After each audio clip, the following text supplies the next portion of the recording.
नाज़रीन, आपको आगाह करें, वज़ीर आला पंजाब सरदार उस्मान बुज़दार की ज़ेर सदारत सूबाई काबीना का 47वां इजलास मुनक्किद किया गया। आपको बताएं कि इजलास में अहम फैसलों की मंजूरी दे दी गई। पंजाब काबीना का जनूबी पंजाब सेक्रेटेरिएट की खुद मुख्तारी के लिए तारीख साज फैसला।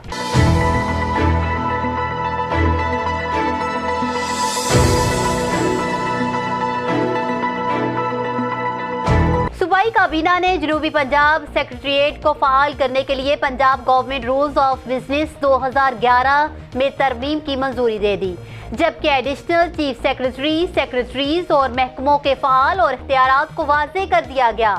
आपको बताएं कि साउथ पंजाब सेक्रेटेरिएट 3 डिवीज़न और 11 अजला पर मुश्तमिल होगा और जनूबी पंजाब में सरकारी महकमों की तादाद 17 होगी, जबकि जनूबी पंजाब के सेक्रेटरीज को तरक्कियों, तबादलों और भर्तियों के वो तमाम इख्तियार मिल गए जो पंजाब के सेक्रेटरीज को हासिल हैं और खुद Mukhtar bodies, board, authorities, companies के सरबराहान सेक्रेटरीज को जवाबदेह होंगे।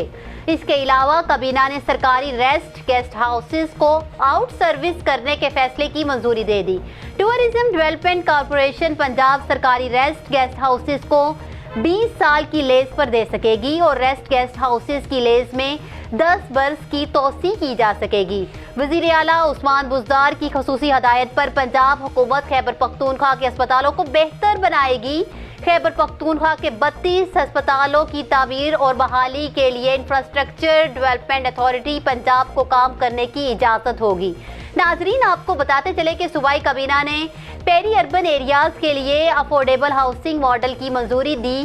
फैसले के तहत 3 अरब रुपए की रिवॉल्विंग फंड को इंफ्रास्ट्रक्चर डेवलपमेंट के लिए इस्तेमाल करने की इजाज़त होगी, जबकि काबीना ने खिलाफ ज़ाब्ता हाउसिंग स्कीमों के लिए पंजाब कमीशन के क़याम की मंजूरी दे दी और जस्टिस रिटायर्ड अजमत सईद पंजाब कमीशन के सरबराह होंगे।